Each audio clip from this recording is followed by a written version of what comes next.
रतनपुर गांव में एक गरीब किसान रामू अपनी बीवी सरला के साथ रहता था। सुबह के वक्त मिट्टी के छोटे से घर में चूल्हा जल रहा था, जिस पर लोहे की कढ़ाई में थोड़ी सी सब्जी पक रही थी। अचानक दरवाजा खटखटाने की आवाज आती है। अरे इतनी सुबह सुबह कौन इतने जोर जोर से दरवाजा पीट रहा है?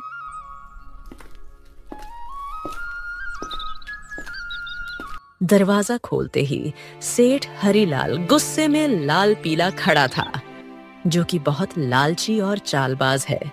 वह हर किसी से 2 गुना ब्याज वसूलता था। रामू, बहुत हो गया तेरा नाटक।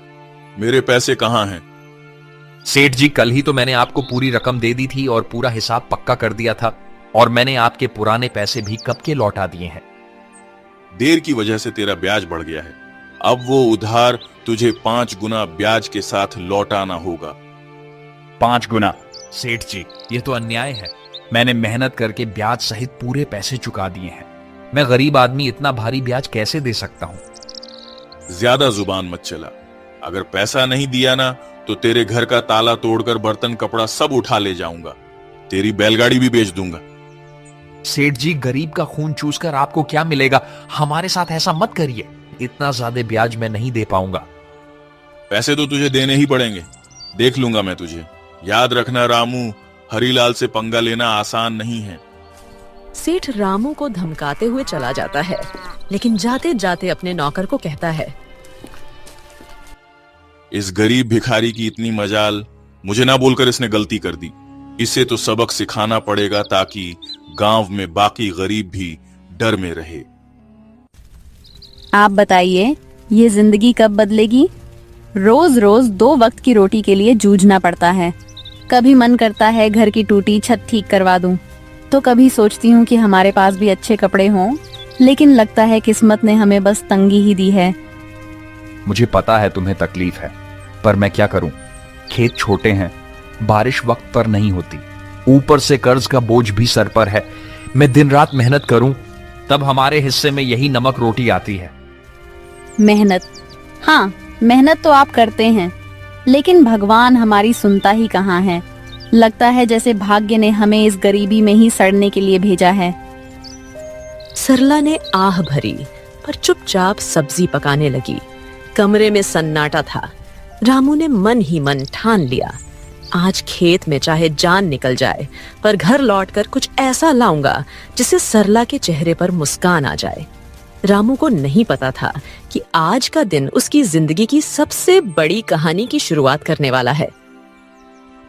सुबह के वक्त रामू खेत जाने के लिए घर से निकल रहा है। सुबह की हल्की हल्की धूप खेतों पर पड़ रही थी। सरला के मन में आज कुछ हलचल सी चल रही थी। रामू रोज गांव के बीच से होकर जाने वाला रास्ता मंदिर के पास से गुजरता था। रामू रोज इसी रास्ते से जाता था, क्योंकि यही सबसे छोटा और आसान रास्ता था। मंदिर में उस वक्त बस पुजारी ही थे जो सफाई कर रहे थे। प्रणाम पंडित जी, कैसे हैं आप? तबीयत ठीक है ना आपकी? हाँ बेटा, सब अच्छा है। भगवान का आशीर्वाद तुझ पर हमेशा बना रहे। पुजारी से बात करके रामू अपने खेत की तरफ निकल जाता है। उसी शाम गांव का सबसे अमीर सेठ हरीलाल अपने नौकर के साथ बैठा था। वह बहुत लालची और चालाक था। उसके मन में एक खतरनाक योजना पनप रही थी। सेठ हरीलाल अपने बड़े से घर में खाट पर बैठा पान चबा रहा था।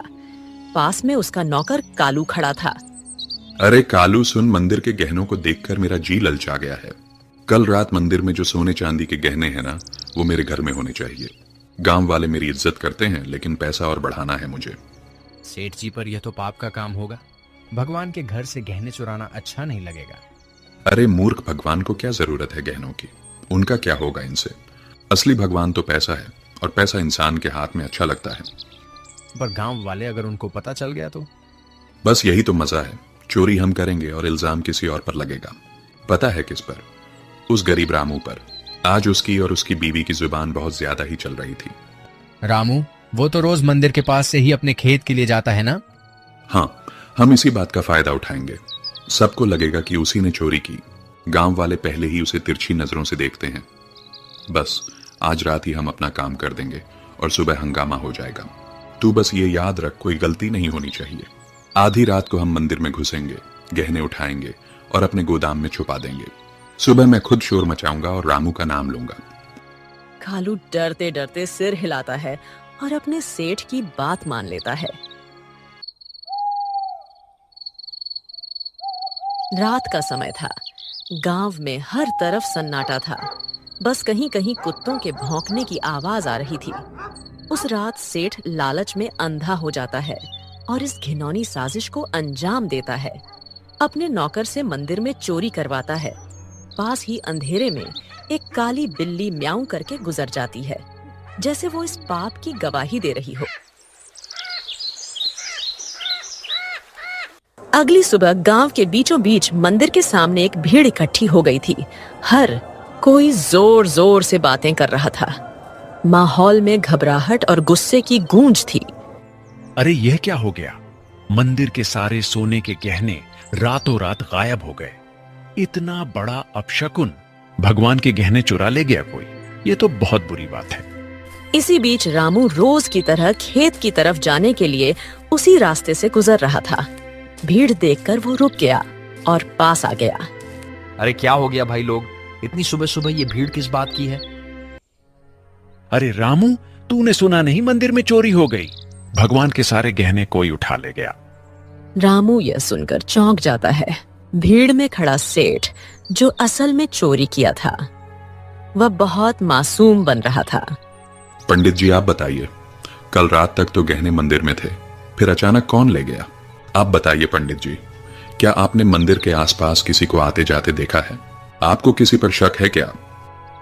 अरे मैंने देखा है रामू, रोज मंदिर के रास्ते से आना जाना करता है। सेठ जी, कल तक तो सब कुछ ठीक ठाक था। मंदिर के पास से तो कई लोग गुजरते हैं, लेकिन रोज सुबह सुबह खेत की तरफ जाने के लिए रामू इधर से निकलता है। मगर रामू ऐसा काम करेगा मुझे नहीं लगता। अरे पंडित जी, जमाना खराब है, आदमी की नीयत कब बदल जाए क्या पता। और वैसे भी जिसने किया है वो मुंह से कभी मानेगा नहीं। मैंने अपनी आंखों से देखा है। रात को जब मैं खेत की तरफ जा रहा था, रामू मंदिर के पास चुपके चुपके घूम रहा था। ये क्या कह रहे हो आप लोग? मैंने कोई चोरी नहीं की है। इतना बड़ा पाप मुझ पर मत डालो। अरे हाँ, ये गरीब आदमी है, पैसों की तंगी में है, ये कर भी सकता है ये काम। ये लोग मुंह पर अच्छे बनते हैं। अरे भगवान से डरिए आप लोग, हमने कुछ नहीं किया। हम गरीब जरूर हैं, लेकिन चोर नहीं। मेरे पति जितना ईमानदार इंसान इस पूरे गांव में कोई नहीं है। ऐसा मत कहिए, वरना भगवान आप लोगों को कभी माफ नहीं करेगा। रामू और उसकी बीवी ने बहुत समझाने की कोशिश करी, लेकिन भीड़ मानने को तैयार नहीं थी। सब रामू को ही चोर मान बैठे। रामू और सरला की आंखों में आंसू आ गए, लेकिन भीड़ में कोई उनकी सुनने को तैयार नहीं था। गांव वालों, अब तो सब साफ है। मंदिर के गहने चुराने वाला यही रामू है और ऐसे आदमी को हमारे गांव में रहने का कोई हक नहीं।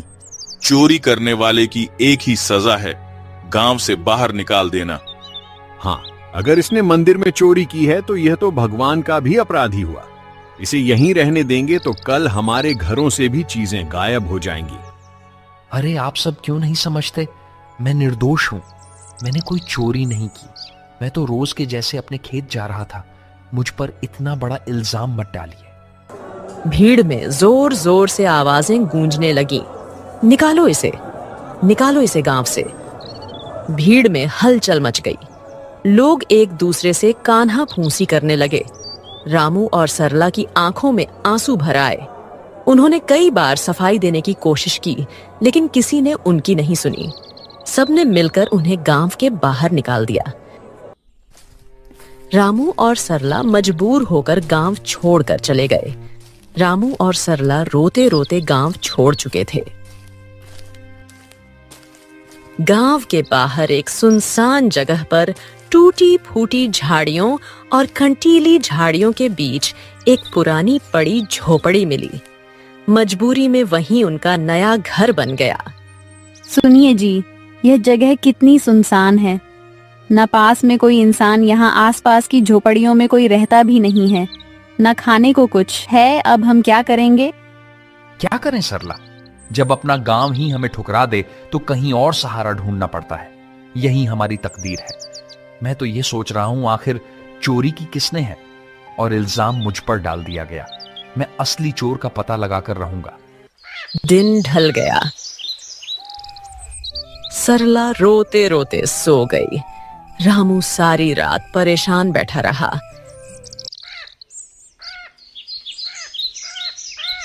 अगली सुबह जब रामू उठा तो उसने देखा कि सरला रो रो कर भूख से कमजोर हो गई है।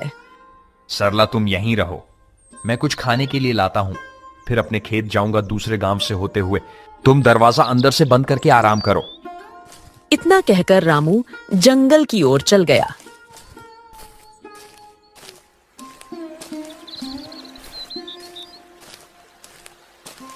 रामू ने सरला को कुछ फल और आसपास की नदी से पानी लाकर दिया। रामू दूसरे गांव से होते हुए अपने खेत जाने के लिए निकल गया। अचानक घने जंगल में सामने से एक साधु बाबा प्रकट होते हैं। उनकी लंबी दाढ़ी और वस्त्र उन्हें अलग ही आभा दे रहे थे। रामू उनके पास गया। बेटा, तू कौन है? तेरे चेहरे पर चिंता की रेखाएं साफ दिख रही हैं।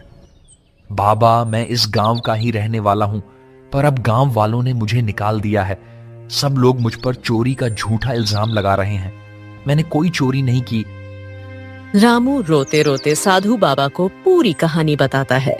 सेठ का कर्ज, गांव वालों का इल्जाम और मंदिर से चोरी की घटना। बेटा, तेरी आंखों में छल नहीं है।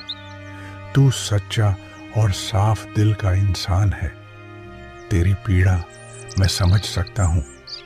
ये दुनिया अक्सर गरीब पर झूठा इल्जाम लगा देती है, पर चिंता मत कर, भगवान न्याय करते हैं। असली चोर जल्द ही सामने आएगा। ये मेरा आशीर्वाद है। पर बाबा कैसे? सब मुझे ही दोषी मान रहे हैं। गांव छोड़कर मैं और मेरी पत्नी यहां भूखे प्यासे पड़े हैं।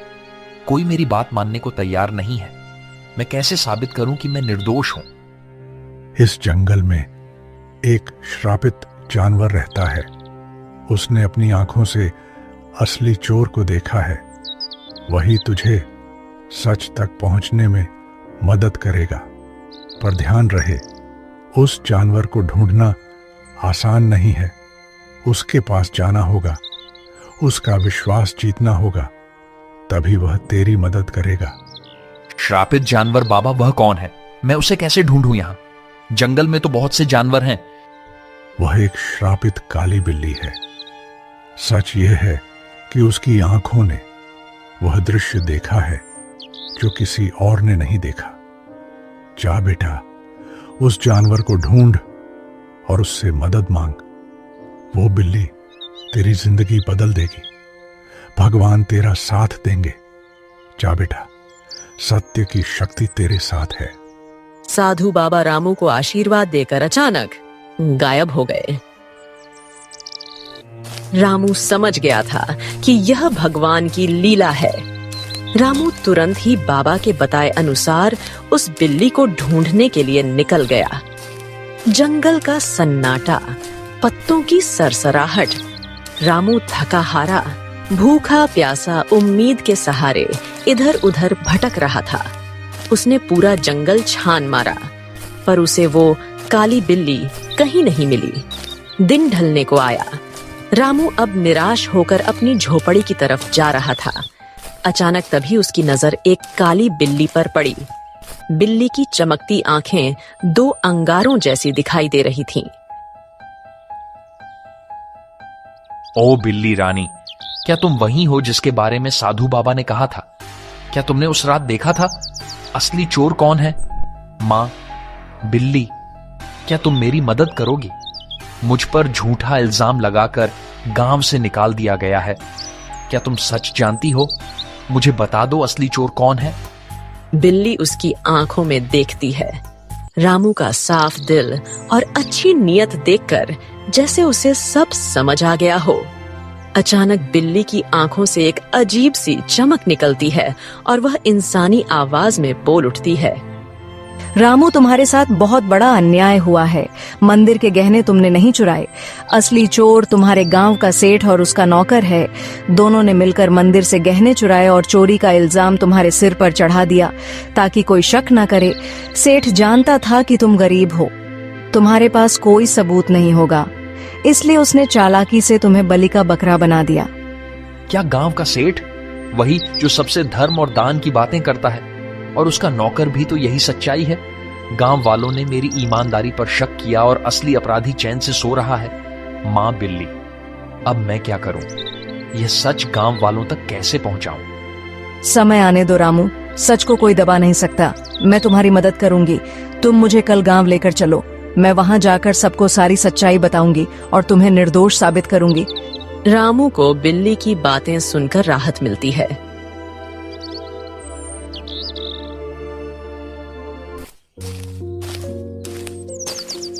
वह घर जाकर सरला को पूरी बात बताता है।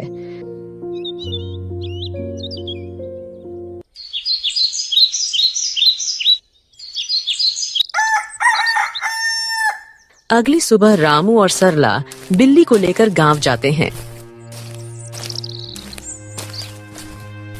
और सबको बुलाते हैं।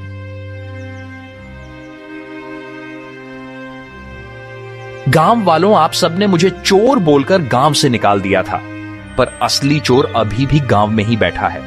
आज मेरे पास एक गवाह है जो मुझे निर्दोष साबित करेगा। गांव वालों सुनो, असली चोर रामू नहीं है। मैंने अपनी आंखों से देखा है। मंदिर के गहने सेठ और उसके नौकर ने मिलकर चुराए हैं। अगर तुम्हें यकीन नहीं होता तो सेठ के घर जाकर देखो, मंदिर के गहने वहीं मिलेंगे। अरे, यह बिल्ली बोल कैसे रही है? चलो हम जाकर देखते हैं सेठ के घर गहने हैं या नहीं। वैसे भी सेठ ही हमें हमेशा धोखा देता रहा है। बिल्ली को बोलता देख सब चौंक जाते हैं और गांव के कुछ लोग सेठ के घर जाते हैं। उनको गहने सेठ के घर में मिल जाते हैं। अब पूरे गांव में बातें होने लगी। सेठ चोर है, सेठ चोर है। सब बोलने लगे। सेठ ने चालाकी से अपने नौकर को इशारा करा और सारा इल्जाम नौकर पर डाल दिया। अरे नहीं नहीं, मैं चोर नहीं हूं। ये सब मेरे नौकर की करतूत है। उसने ही चोरी की है। मैं तो खुद हैरान हूं।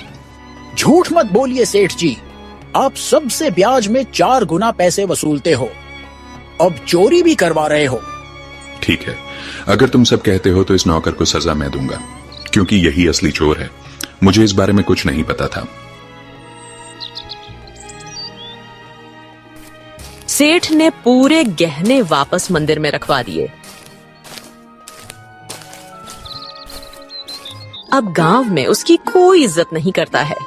पूरे गांव वालों ने रामू से माफी मांगी। उन्हें अपनी गलती का एहसास हो गया। सबने पूरे आदर सम्मान के साथ रामू और सरला को गांव वापस बुलाया।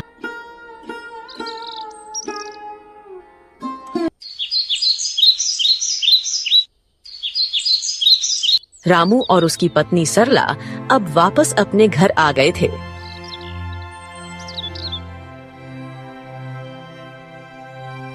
शाम का समय, हल्की ठंडी हवा चल रही है। रामू बोलने वाली बिल्ली के साथ खेत की तरफ जा रहा था।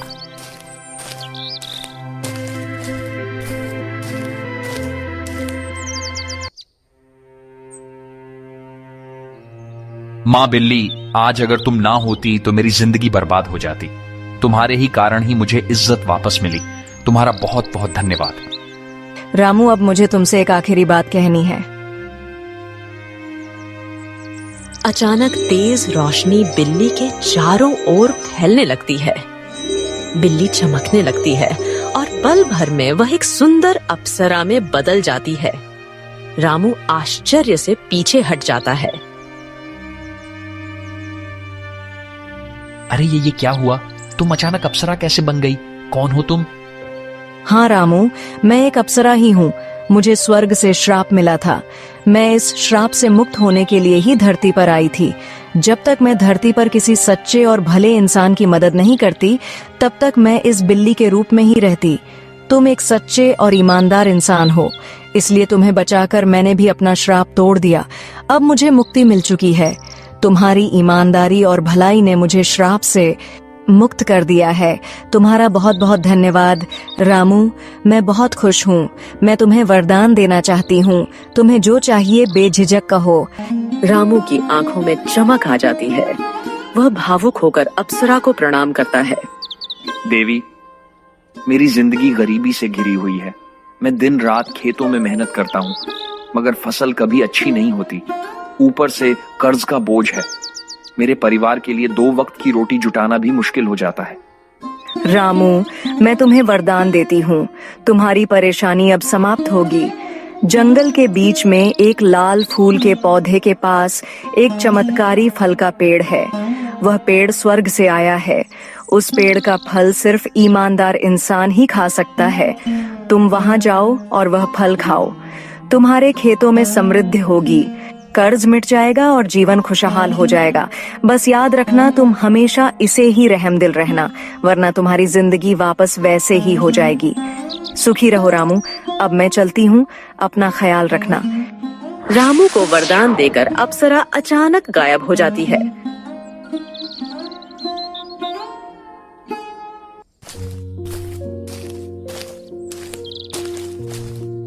रामू जंगल में चारों तरफ उस चमत्कारी पेड़ को ढूंढता है। सूरज ढलने को होता है।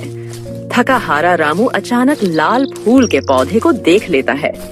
रामू धीरे धीरे आगे बढ़ता है और देखता है कि पौधे के पीछे एक सुंदर चमकदार पेड़ खड़ा है। पेड़ की टहनियों पर सुनहरे फल चमक रहे हैं। रामू श्रद्धा से पेड़ के पास जाता है। पेड़ देवता, मुझे अप्सरा ने आपके पास भेजा है। मैं गरीब किसान रामू हूँ। क्या मैं आपके फल खा सकता हूँ? अचानक पेड़ से आवाज आई। रामू, मुझे सब पता है। तुम सच्चे और भले इंसान हो, इसीलिए अप्सरा ने तुम्हें यहाँ तक पहुँचाया है। तुम मेरा एक फल खा लो, तुम्हारी सारी परेशानियां मिट जाएंगी और तुम्हारा जीवन खुशहाल हो जाएगा।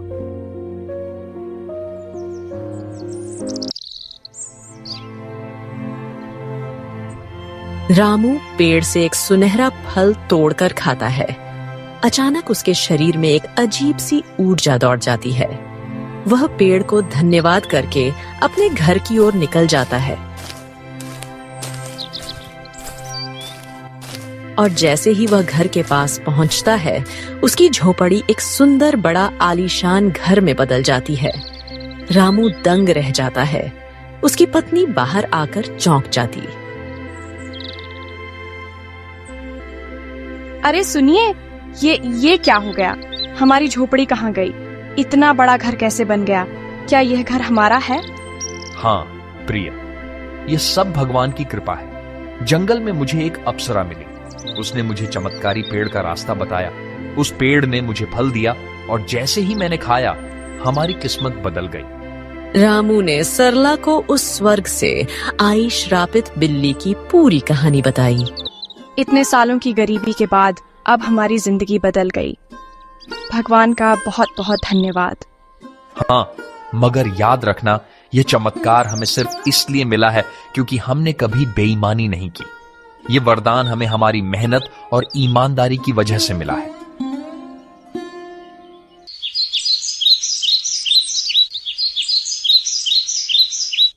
अब रामू और सरला अपने नए घर में खुशी से रहने लगे। पर रामू अब भी साधारण कपड़ों में ही रहता था। उसके अंदर जरा सा भी घमंड नहीं आया। उसने हमेशा उस अप्सरा की बात याद रखी। अब रामू गांव में सबकी मदद करने लगा। उसके घर में हमेशा अनाज भरा रहता था और मेहमानों के लिए दरवाजे खुले रहते थे। वह गांव के सारे जरूरतमंद लोगों को अनाज बांटता था। सारे गांव में रामू की बातें होने लगीं। हर कोई अब रामू की बहुत इज्जत करने लगा था। एक दिन गांव वालों को रामू की तारीफ करते सेठ हरिलाल ने सुन लिया। यह सब देख हरिलाल को जलन होने लगी। ये सब दिखावा है। कोई इतना अमीर अचानक कैसे हो सकता है? जरूर इसके पीछे कोई बड़ा राज है। अगर यह ऐसे ही अमीर होता रहा तो गांव में मेरी इज्जत तो मिट्टी में मिल जाएगी। अबे कालू सुन, तू जरा रामू पर नजर रख और पता कर कि इसके पास दौलत आने का असली राज्य क्या है। उसी दिन से सेठ का नौकर रामू पर नजर रखने लगा।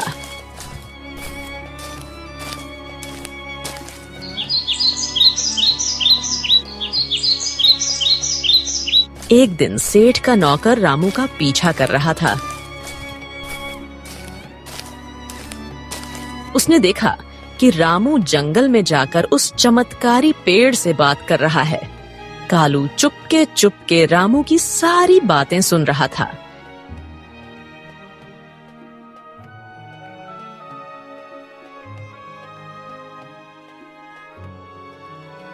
सेठ जी, मैंने सब देख लिया, सब पता कर लिया। रामू उस जंगल के बीच वाले पेड़ से बात कर रहा था। उसने उस पेड़ का फल खाया है जिसकी वजह से उसकी गरीबी दूर हुई और वह अमीर बन गया। क्या सच में? तो चल अभी उसी पेड़ के पास चलते हैं। अगर रामू अमीर हो सकता है तो मैं क्यों नहीं? मैं तो उससे भी बड़ा अमीर बनूंगा। मेरे पास तो पहले से ही ताकत और पैसा है। उस पेड़ को मैं अपनी मुट्ठी में कर लूंगा। सेठ लालच में आकर तुरंत अपने नौकर के साथ जंगल की ओर निकल गया। पर उसे क्या पता था, आज यह लालच उसे ले डूबेगी। वो लोग पेड़ के पास पहुंचे और फल तोड़ने की कोशिश करते हैं, पर एक भी फल उनसे नहीं टूटता। सेठ गुस्से में आकर पेड़ से कहता है, ओ पेड़, सुना है तूने रामू को फल देकर अमीर बनाया है। अब मुझे भी अपने फल दे, जल्दी कर। मैं इस पूरे गांव का सबसे बड़ा आदमी हूं। अब मैं और भी शक्तिशाली बनना चाहता हूं। सेठ, तू लालची है, अहंकारी है और बेईमान है। मैं अपना फल सिर्फ उसी को देता हूं जिसके दिल में दूसरों के लिए करुणा हो, जो ईमानदार हो और सच्चा हो। तेरे दिल में सिर्फ लालच और घमंड है, इसलिए तुझे कभी यह फल नहीं मिलेगा। क्या कहा? तू मुझे फल नहीं देगा? अरे मूर्ख पेड़, अगर तू मुझे फल नहीं देगा तो मैं तुझे जड़ से काट दूंगा। तेरे जैसे 1000 पेड़ मैं खरीद सकता हूं मैं। अब तू देख, तुझे काट कर मैं तेरे सारे फल ले लूंगा। अबे कालू, कुल्हाड़ी उठा और इसे काट डाल। गांव जाकर उस रामू को भी आज मैं खत्म कर दूंगा। कालू भाग कर जाता है और कुल्हाड़ी लेकर आता है। सेठ पेड़ को अपने पैर से मारने लगता है और उसका नौकर कुल्हाड़ी से पेड़ काटने की कोशिश करता है, लेकिन कुल्हाड़ी लगते ही चिंगारियों में निकलती है। अचानक आसमान से बिजली गिरने लगी और तेज हवा चलने लगी। ठहरो, तुम दोनों को अपने लालच और पाप का फल अब यही मिलेगा। तुम्हें दूसरों की मेहनत और भलाई से जलन थी, अब तुम्हें इसका परिणाम भुगतना होगा। अचानक पेड़ से एक चिंगारी निकलती है। सेठ और उसका नौकर वहीं जलकर राख हो जाते हैं। सच्चाई और ईमानदारी की राह चाहे कितनी भी कठिन क्यों ना हो, अंत में जीत हमेशा अच्छाई की ही होती है। लालच और बेईमानी इंसान को कभी सुख नहीं दे सकते। भगवान भी उसी का साथ देते हैं जिसका दिल साफ हो और जो दूसरों की मदद करता है। इसीलिए हमें हमेशा नेक रास्ते पर चलना चाहिए।